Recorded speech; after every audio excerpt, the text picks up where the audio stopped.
दोस्तों नमस्कार। मैं अनुज आप सभी का स्वागत करता हूं एक बार फिर अपने चैनल पर शिवालिक प्रगति सेंटर। दोस्तों मैं आपके साथ एचपी जेबीटी कमीशन जो हुआ है 2019 में, उसमें जो सामान्य ज्ञान के सवाल हैं उनको आपके साथ डिस्कस कर रहा हूं। इससे पहले ऑलरेडी मैं 5 या 6 वीडियोज़ डाल चुका हूं, जिसमें अलग अलग पोर्शन जैसे पॉलिटी, हिस्ट्री, जियोग्राफी, साइंस, अलग अलग पोर्शंस के सवालों को मैंने आपके साथ डिस्कस किया। आज आपके साथ मैं इस क्वेश्चन पेपर में जो हिमाचल प्रदेश पे सवाल पूछे गए हैं एचपीजी के, या फिर कुछ क्वेश्चन मिसलेनियस पोर्शन के भी हैं, उन सवालों को आपके साथ डिस्कस करूंगा। तो यदि पहली बार आपने हमारे चैनल पर विज़िट किया है तो आप उन पुराने वीडियोज़ को ज़रूर देखें, जिसमें मैंने जितना मुझसे पॉसिबल हो सका है मैंने उतना डिटेल में उस क्वेश्चन को डिस्कस करने की कोशिश की है। तो चलिए आप लोगों का अधिक समय ना लेता हुआ आज के सवालों को देखते हैं। ये क्वेश्चन नंबर 144 होगा। क्वेश्चन नंबर 144 है कि हिमाचल प्रदेश का सर्वोच्च शिखर हिमाचल प्रदेश के किस ज़िले में आता है? Option A Lahaul Spiti, option B Kullu, option C Kinnaur, option D Shimla. तो इस सवाल का जो सही जवाब है दोस्तों वो ऑप्शन सी है। हिमाचल प्रदेश का सर्वोच्च शिखर हिमाचल प्रदेश के किन्नौर ज़िले में आता है। देखिए दोस्तों, हिमाचल प्रदेश का जो सर्वोच्च शिखर है, हिमाचल प्रदेश के सर्वोच्च शिखर का नाम है रियो पोर्जिल। हिमाचल प्रदेश का अगर आपको सवाल पूछा जाए सर्वोच्च शिखर, तो हिमाचल प्रदेश का सर्वोच्च शिखर है रियो पोर्जिल, और इसकी जो हाइट है वो 6816 मीटर है समुद्र तल से। देखें, 6816 मीटर समुद्र तल से इसकी हाइट है, और ये किन्नौर में आता है। देखें दोस्तों, इससे पहले किन्नौर में जो शिला चोटी है, शिला को भी हिमाचल प्रदेश का सबसे ऊंचा शिखर माना जाता था, हिमाचल प्रदेश की सबसे ऊंची चोटी माना जाता था। लेकिन अभी क्या है, अभी मेजरमेंट के जो सटीक मान आने लगे हैं, यानी कि अभी जिस तरह से साइंस एंड टेक्नोलॉजी आगे बढ़ रही है, तो मापने के सटीक यंत्र भी आ गए हैं। तो उस वजह से शिला को इस लिस्ट से निकाल करके रियो पोर्जिल अब हिमाचल प्रदेश की सबसे ऊंची चोटी है। आप इसको गूगल करके भी देख सकते हैं। अब हिमाचल प्रदेश की अगर आपको सवाल पूछा गया होता कि हिमाचल प्रदेश की समुद्र तल से ऊंचाई बताइए, आपको ध्यान होगा पीछे, अगर हम शिला को मान लेते हैं कि हिमाचल प्रदेश की सबसे ऊंची चोटी है, तो शिला हिमाचल प्रदेश की समुद्र तल से जो ऊंचाई है वो बन जाती 350 मीटर से लेकर के 350 मीटर से लेकर 7026 मीटर तक। लेकिन अभी ये 350 मीटर से 6816 मीटर तक रह जाएगी। तो ध्यान रखिएगा सवाल में क्या पूछा गया है, किस तरह से आपको सवाल पूछा गया है, तो उसी तरह से आपको जवाब देना है। मैंने आपके साथ जेबीटी टैट का जो क्वेश्चन पेपर डिस्कस किया था, इस क्वेश्चन पेपर को डिस्कस करने से पहले उसमें भी मैंने आपको बताया था कि आपको हिमाचल प्रदेश के हर एक ज़िले की सबसे ऊंची चोटी भी ज्ञात होनी चाहिए। और उसमें मैंने कुछ हिमाचल प्रदेश की सबसे ऊंची चोटियों को, हर एक ज़िले की सबसे ऊंची चोटियों को डिस्कस किया था आपके साथ। उन वीडियोज़ को ज़रूर देखें। पहले भी मैंने आपके साथ पहले भी मैंने आपके साथ जो वीडियो शेयर किए हुए हैं, उनमें एचपीजी के मैं जो हाईएस्ट पीक्स मैंने आपके साथ शेयर की हुई हैं, उन वीडियोज़ को ज़रूर देखें दोस्तों। चलिए अगला क्वेश्चन देखते हैं। नेक्स्ट क्वेश्चन है कि क्वेश्चन नंबर 145, इंद्रहार दर्रा हिमाचल प्रदेश के किस पर्वतमाला में है? Option A Pir Panjal, option B Zanskar, option C Dhauladhar, option D Shivalik. तो इस सवाल का जो सही जवाब है दोस्तों वो है ऑप्शन सी, पीर पंजाल। इंद्रहार दर्रा जो है हिमाचल प्रदेश की धौलाधार श्रेणी में आता है। जो इंद्रहार दर्रा है दोस्तों, ये कांगड़ा और भरमौर के बीच में है। इंद्रहार दर्रा जो है, ये मैंने आपको बताया, ये कांगड़ा और भरमौर के बीच में है। तो कांगड़ा और भरमौर में जो माउंटेन रेंज आती है, पर्वत श्रेणी आती है, जो वो धौलाधार पर्वत श्रृंखला आती है। तो इस तरह से इस सवाल का जो जवाब है वो है धौलाधार पर्वत श्रृंखला। देखिए, दर्रों पर आपको विभिन्न तरह के जो क्वेश्चन बनते हैं वो ये है कि आपको सवाल पूछा जा सकता है, दर्रा बताइए कहाँ पर स्थित है, यानी कि दर्रे की अवस्थिति आपको मालूम होनी चाहिए। आपको सवाल पूछा जा सकता है कि दर्रा जो है किन 2 ज़िलों को जोड़ता है, किन 2 ज़िलों को या फिर किन 2 स्थानों को जोड़ता है। इस तरह से आपको आमतौर पर दर्रों से सवाल देखने के लिए आते हैं। इवन आपको दर्रों की ऊंचाई भी पूछी जा सकती है। जो हिमाचल प्रदेश के जो बहुत ऊंचे ऊंचे दर्रे हैं उनकी ऊंचाई आपको पूछी जा सकती है। इस तरह के सवाल आपको बनेंगे। देखिए, जैसे मैं आपको ये बताना चाह रहा हूँ, जैसे हिमाचल प्रदेश में प्रमुख 5 पर्वत श्रेणियाँ हैं, उनमें से सबसे ऊंची जो है वो है जास्कर पर्वत श्रेणी, जास्कर पर्वत श्रृंखला। उसके बाद जो पड़ती है वो है बृहद हिमालय। उसके बाद है पीर पंजाल। उसके बाद है धौलाधार, और सबसे निम्न श्रेणी जो है हिमाचल प्रदेश में उसका नाम है शिवालिक पर्वत श्रेणी, शिवालिक पर्वत श्रेणी। तो इन पर्वत श्रेणियों में जो दर्रे आएंगे वो दर्रे आपको, जैसे आपको पूछा गया है कि बताइए इंद्रहार दर्रा है कहाँ पे है, तो ये आपका धौलाधार पर्वत श्रृंखला में है। इस तरह से सवाल आपको एग्जाम में पूछ सकते हैं। दर्रों पर भी मैंने पिछले वीडियोज़ में बात की है, उन वीडियोज़ को ज़रूर देखें। चलिए नेक्स्ट क्वेश्चन देखते हैं। नेक्स्ट क्वेश्चन है क्वेश्चन नंबर 146, और वो है कि टॉन्स नदी हिमाचल प्रदेश की किस नदी की सहायक नदी है? Option A Yamuna, option B Beas, option C Chenab, option D Ravi. तो इस सवाल का जो सही जवाब है दोस्तों वो ऑप्शन ए है। टॉन्स जो है वो यमुना की सहायक नदी है। देखें टॉन्स नदी को अगर हम यमुना नदी को अगर हम देखें दोस्तों, यमुना की सहायक नदियों को देखें तो यमुना की जो सहायक नदियाँ हैं उनमें से टॉन्स है, दूसरी है पब्बर। टॉन्स, पब्बर, गिरी जो है ये यमुना की सहायक नदी है। आंध्रा जो है ये यमुना की सहायक नदी है। इवन जो बाटा है ये भी यमुना की सहायक नदी है। तो यमुना की सहायक नदियों में टॉन्स, गिरी, पब्बर, आंध्रा, बाटा। अभी जो पब्बर नदी है मैंने आपको बताया भी था कि पब्बर नदी हिमाचल प्रदेश में जो शिमला में जो झील है उस झील का नाम है चंद्रनाहन। तो चंद्रनाहन झील से ये नदी निकलती है पब्बर नदी, और अल्टीमेटली ये पब्बर नदी टॉन्स नदी में मिलती है, और टॉन्स नदी अल्टीमेटली यमुना नदी में मिलती है। तो इस तरह से जो सवाल है टॉन्स नदी यमुना की सहायक नदी है। देखिए दोस्तों हिमाचल प्रदेश में 5 जो प्रमुख नदियां हैं जिसमें से सतलुज हो गया, ब्यास हो गया, रावी हो गया, यमुना हो गया और चिनाब हो गया। इनमें से एकमात्र नदी जो हिमाचल प्रदेश की है जो अपना जल बंगाल की खाड़ी में गिराती है वो यमुना है।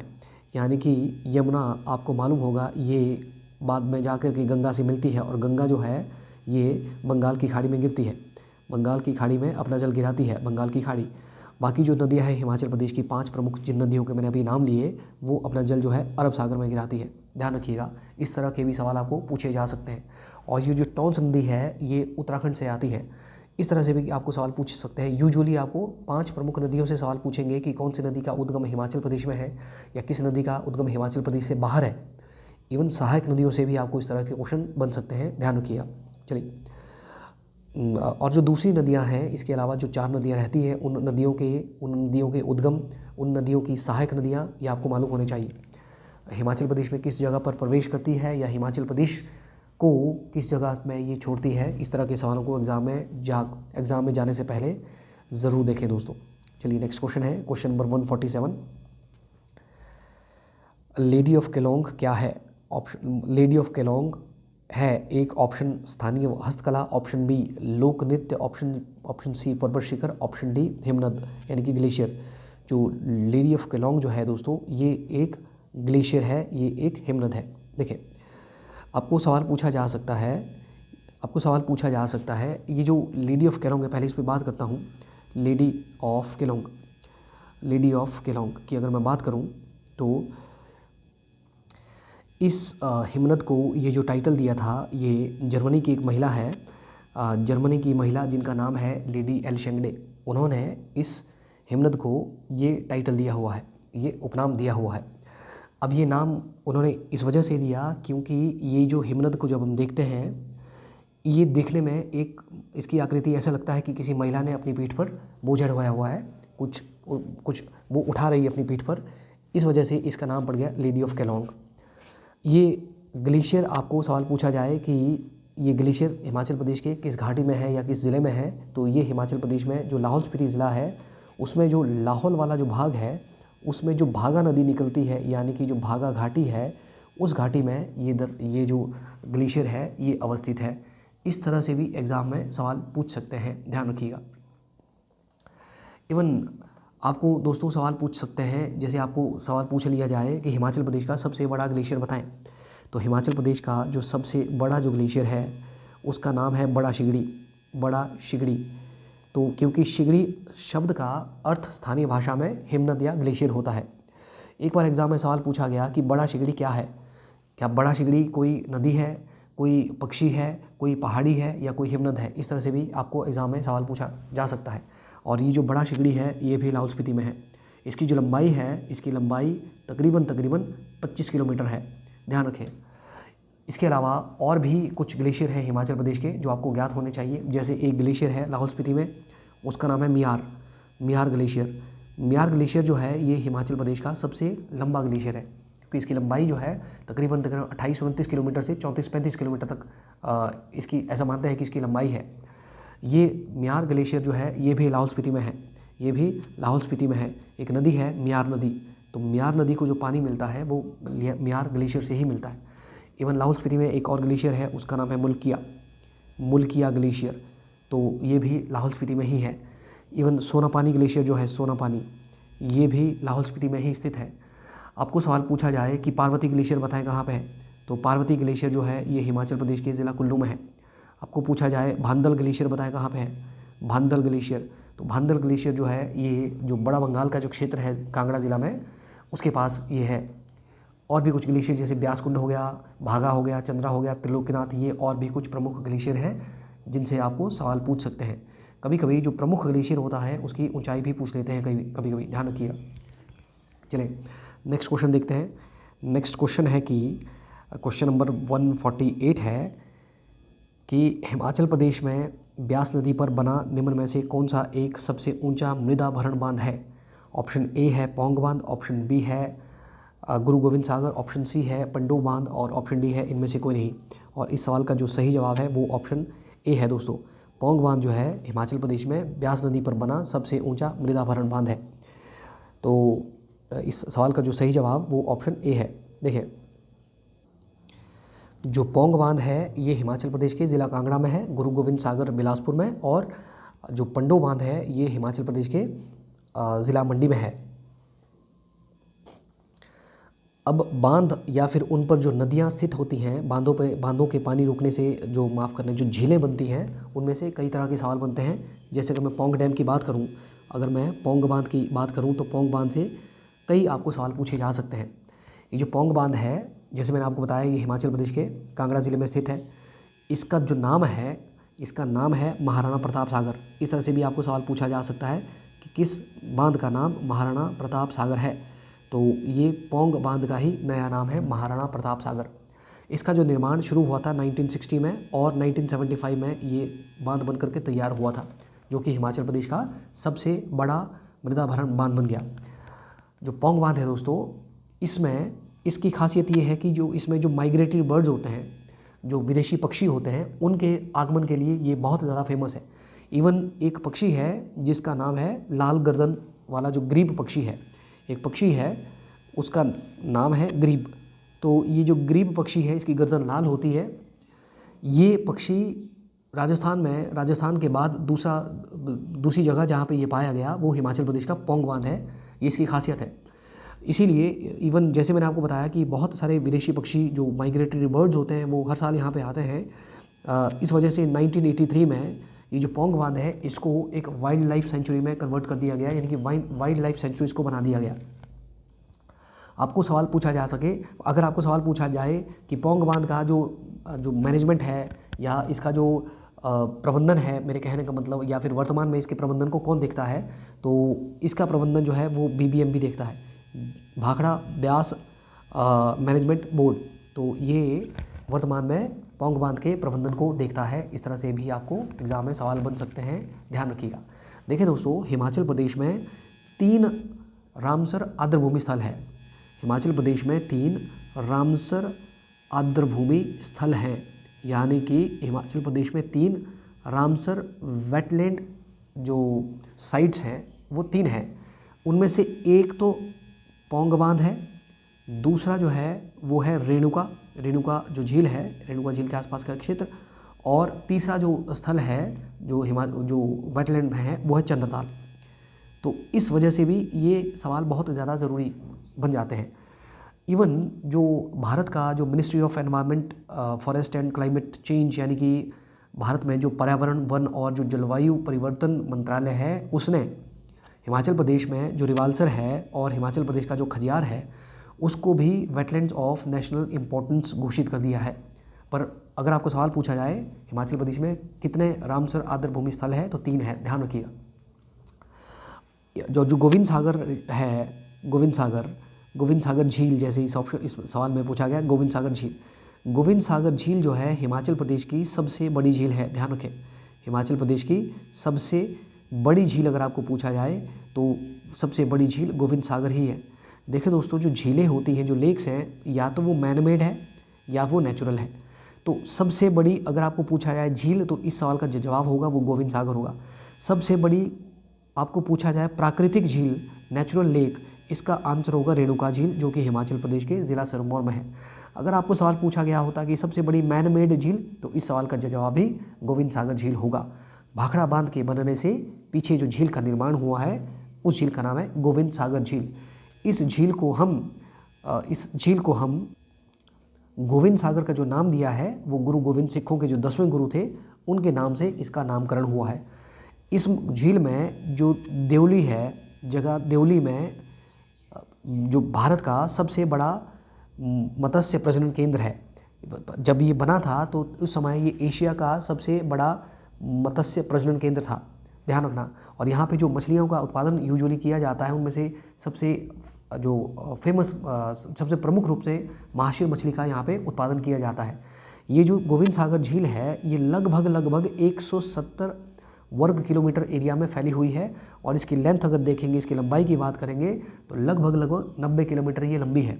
और ये जो इससे पहले मैंने जो पौंग बांध का बात की, पौंग बांध में भी जो पौंग डैम बना हुआ है, उसमें जो झील है वो लगभग 42 किलोमीटर लंबी है। इस तरह से एग्जाम में सवाल बन सकते हैं, ध्यान रखना। जो पंडोह डैम है, जैसे मैंने आपको बताया, ये हिमाचल प्रदेश के ज़िला मंडी में है। इस तरह से सवाल बनते हैं एग्जाम में। जाने से पहले इन सवालों को, इस तरह के सवालों को ज़रूर देख के जाएँ दोस्तों। चलिए नेक्स्ट क्वेश्चन देखते हैं। नेक्स्ट क्वेश्चन है क्वेश्चन नंबर 149 है कि हिमाचल प्रदेश सरकार को किस देश ने स्वान नदी बाढ़ प्रबंधन परियोजना आरंभ करने हेतु सहायता दी है। ऑप्शन ए है जापान, ऑप्शन बी है यूएसए, ऑप्शन सी है जर्मनी, ऑप्शन डी है रूस। तो इस सवाल का जो सही जवाब है वो ऑप्शन ए है दोस्तों। जापान ने हिमाचल प्रदेश, मतलब जापान और भारत सरकार के बीच में एक एग्रीमेंट हुआ है, जिसके तहत ये जो स्वान नदी है, इस नदी के में जो बाढ़ प्रबंधन परियोजना आरंभ करने हेतु जापान ने हेल्प की हुई है। ये आपको क्वेश्चन पूछा गया है। जो स्वान नदी है दोस्तों, ये ऊना में है। स्वान नदी को ऊना का शोक या फिर सॉरो ऑफ ऊना, या फिर दुख की नदी भी कहा जाता है। दुख की नदी यानी रिवर ऑफ सॉरो।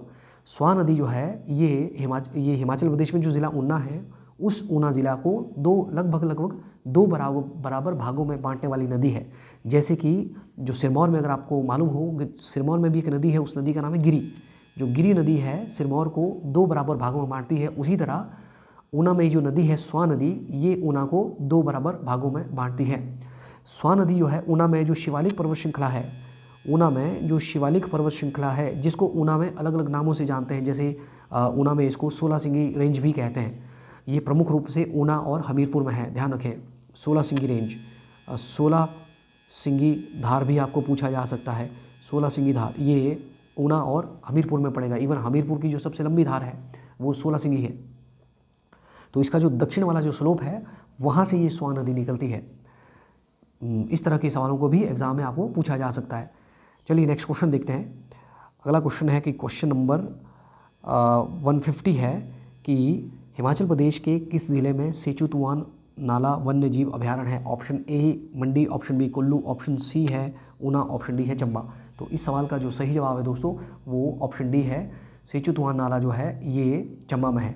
इवन इसके अलावा चंबा में और जो वन्य जीव अभयारण्य है, उनमें एक है गांगुल सियाबही वन्य जीव अभयारण्य।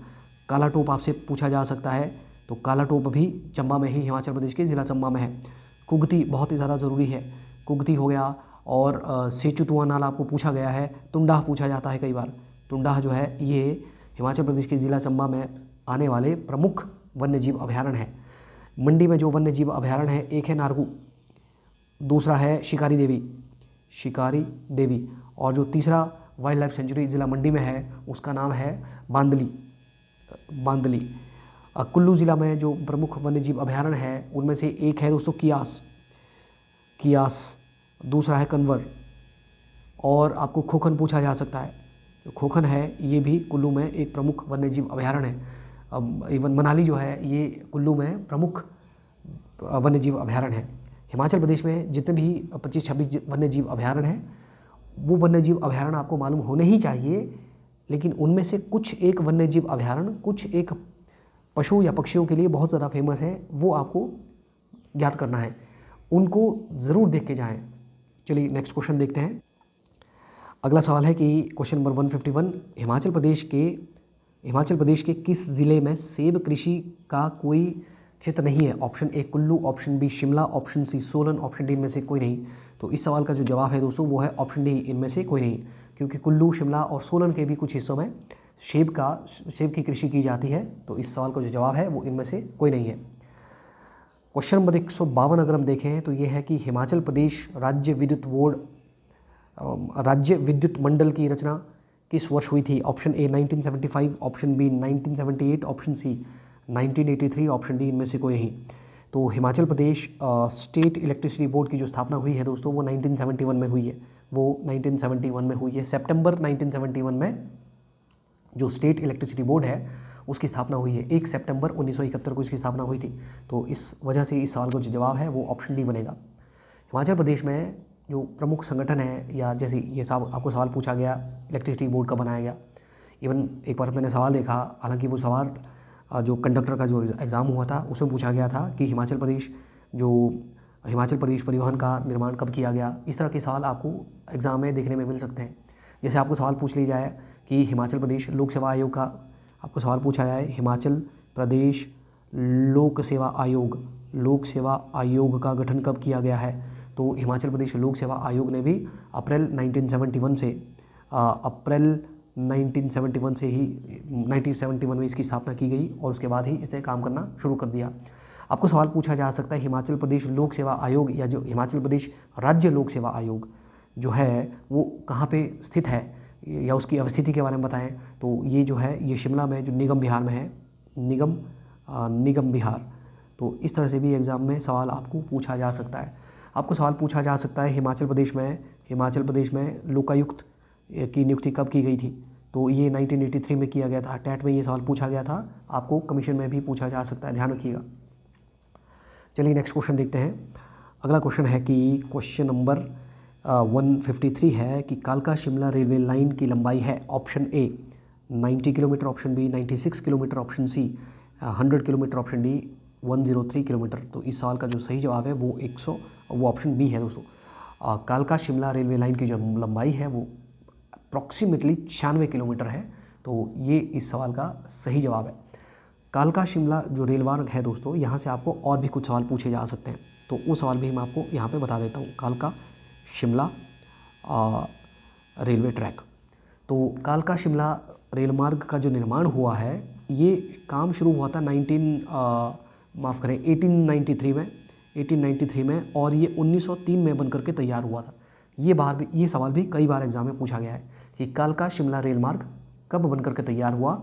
1903 में ये बनकर के तैयार हुआ और इसमें जो सुरंगें हैं, इन सुरंगों की संख्या आपको पूछी जा सकती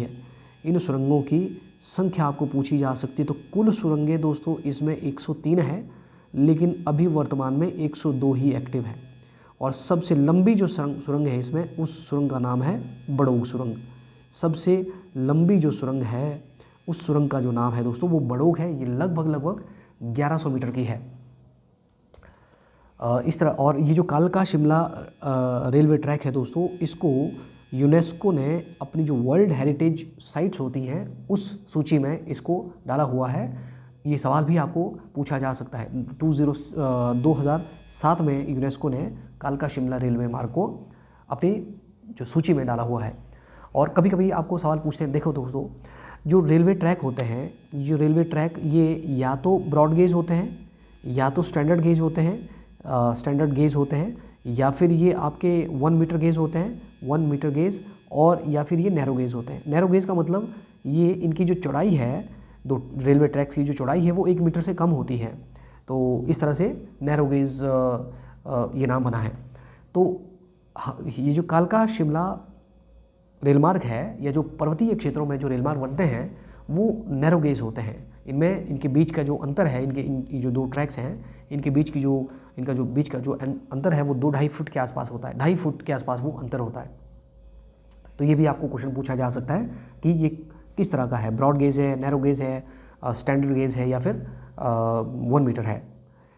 अगला सवाल देखें, क्वेश्चन नंबर आगे देखते हैं, क्वेश्चन नंबर 154 और क्वेश्चन नंबर 154 है कि कांगड़ा के किस कटोच वंशीय शासक ने सुजानपुर टीरा की स्थापना की थी। ऑप्शन ए है हमीरचंद, ऑप्शन बी है संसारचंद, ऑप्शन सी है अभयचंद, ऑप्शन डी है घमंडचंद। देखिए दोस्तों, इस सवाल को मैं आपको बताऊं, ये जो सुजानपुर टीरा है, ये जो सुजानपुर टीरा जो है, इस नगर की स्थापना जो की थी वो की है घमंडचंद ने। इस नगर की स्थापना की है घमंडचंद ने। और इस नगर में, सुजानपुर टीरा में जो किला बनाया है वो उससे पहले जो राजा हुआ था उसका नाम था अभयचंद। तो किले का जो निर्माण किया है वो अभयचंद ने किया हुआ है। अब यहाँ पे आपको जो सवाल पूछा गया है, अगर आप सवाल को ध्यान से देखें, आपको जो सवाल पूछा गया है कि सुजानपुर टीरा की स्थापना किसने की है। अब ये ना तो सुजानपुर टीरा नगर की स्थापना पूछा गया है, ना ही आपको सुजानपुर किले की स्थापना। हालांकि जो आंसर की है इसका, उसमें इस सवाल का जो जवाब है वो अभयचंद है। पर ये सवाल थोड़ा सा मुझे लग रहा है कि सवाल में कुछ स्पेसिफिकली लिखना चाहिए था कि सुजानपुर टीरा है या सुजानपुर टीरा का किला है या फिर सुजानपुर शहर की स्थापना। बाद में इसको जो कांगड़ा में ये जो राजा हुए, इन्होंने अपनी राजधानी तक बना दिया था। और ये जो हमीरचंद है जो हमीरपुर शहर की स्थापना हमीरचंद ने की है, और ये भी कटोच वंशी राजा था। और जो संसारचंद है, ये भी कटोच वंश का ही एक राजा है। संसारचंद ने युद्ध लड़ा, महल मोरिया का युद्ध अगर आपको पूछा जाए तो महल मोरिया का युद्ध हुआ ये राजा संसारचंद के बीच में और गोरखा कमांडर अमर सिंह थापा के बीच में हुआ था। देखिए दोस्तों, आपको सवाल पूछा जा सकता है कटोच वंश के संस्थापक कौन है। तो कटोच वंश का जो संस्थापक है उसका नाम है भूमिचंद, और बाद में इसी वंश में एक राजा हुआ, उसका नाम है सुशर्मा चंद उस राजा का नाम है। और ये वही सुशर्मा चंद है जिसने महाभारत के युद्ध में कौरवों का साथ दिया। और ऐसा माना जाता है कि कौरवों के मतलब ये जो महाभारत का युद्ध हुआ था जिसमें सुशर्मा चंद ने कौरवों का साथ दिया, उसके बाद सुशर्मा चंद ने कांगड़ा में कांगड़ा किले का निर्माण किया। कांगड़ा किले का निर्माण किसने किया? तो ये निर्माण जो किया है ये कटोच वंश के राजा सुशर्मा चंद के द्वारा किया गया है। आगे देखते हैं क्वेश्चन नंबर 155 है कि हिमाचल प्रदेश में कौन सा गांव विश्व के प्राचीनतम लोकतंत्र के लिए विख्यात है। तो इस सवाल का जो सही जवाब है दोस्तों वो ऑप्शन, इसमें जो ऑप्शन है नगर है, बजौरा है, मलाना है और ऑप्शन डी इनमें से कोई नहीं। और इस सवाल का जो सही जवाब है दोस्तों वो है ऑप्शन सी। मलाना गांव जो है ये विश्व के सबसे प्राचीनतम लोकतंत्र के लिए विख्यात है। दोस्तों अगर आपको ज्ञात है कि प्राचीन भारत में जब हम देखते हैं, प्राचीन भारत में एक यूनान से एक शासक आया जिसका नाम था सिकंदर, जिसको हम अलेक्जेंडर भी कहते हैं। सिकंदर ने भारत में जो युद्ध लड़ा 326 ईस्वी पूर्व, उसको हम कहते हैं झेलम का युद्ध उसको कहते हैं, माफ़ करें पोरस नहीं, झेलम का युद्ध। तो ये जो झेलम का युद्ध हुआ था सिकंदर और पोरस के बीच में हुआ, जिसमें ऐसा माना जाता है कि सिकंदर ने पोरस को हरा दिया। उसके बाद ये भारत की तरफ को बढ़ गया, आगे की तरफ को बढ़ गया। लेकिन ये जो सिकंदर है, ये सिकंदर भारत में ब्यास नदी को पार नहीं कर पाया। ब्यास नदी को पार ना करने का जो कारण है वो ऐसा माना जाता हो सकता है इसके सैनिकों ने मना कर दिया हो कि हम ब्यास नदी के आगे नहीं जाएंगे। और ब्यास नदी को जब ये पार नहीं कर पाया तो ये यहीं से ही ब्यास नदी के दूसरे छोर से वापस हो गया। और ये सिकंदर देखिए आया तो ये मैसिडोनिया से, मैसिडोनिया का रहने वाला था, मकदूनिया का रहने वाला था सिकंदर। ऐसा भी सवाल पूछा जाता है, ध्यान रखना, मकदूनिया। लेकिन जब ये वापस जा रहा था तो बेबीलोन में इसकी मृत्यु हो गई, बेबीलोन में सिकंदर की मृत्यु हो गई। ये मैं आपको समझाना चाह रहा हूँ। लेकिन जब ये वापस गया सिकंदर, तो सिकंदर के कुछ सैनिकों ने वापस जाने से मना कर दिया। तो वो कुल्लू के मलाना गांव में आकर के बस गए। कुल्लू के मलाना गांव में आकर के सिकंदर के जो सैनिक हैं कुछ बस गए। और मलाना के लोग ऐसा मानते हैं, ऐसा माना जाता है कि मलाना के जो लोग हैं वो सिकंदर के सैनिकों के ही वंशज है। ये भी आपको सवाल पूछा जा सकता है। इसीलिए हम मलाना को लिटिल ग्रीस भी कहते हैं, लिटिल ग्रीस हम मलाना को कहते हैं। और मलाना में जो जामलू ऋषि है उनका मंदिर है, जामलू देवता, और वहाँ के जो लोग हैं इन्हीं जामलू देवता के संविधान को मानते हैं। इस तरह से आपको एग्जाम में सवाल पूछा गया है। अब इसमें जो 15 क्वेश्चन और बचते हैं दोस्तों, उनके लिए मैं एक और वीडियो जल्द ही बनाऊंगा, जिसमें से कुछ हिमाचल प्रदेश के क्वेश्चन है और कुछ मिसलेनियस पोर्शन है, उनको आपके साथ डिस्कस करूंगा। और उसी के साथ ये वीडियो, ये पूरा का पूरा 2019 में जो पेपर हुआ है जेबीटी कमीशन का, उसमें सामान्य ज्ञान के जितने भी सवाल थे उन सवालों को मैंने आपके साथ डिस्कस कर दूंगा। चलिए जल्द ही मुलाकात करते हैं अगले वीडियो में। तब तक के लिए नमस्कार, जय हिंद, जय भारत।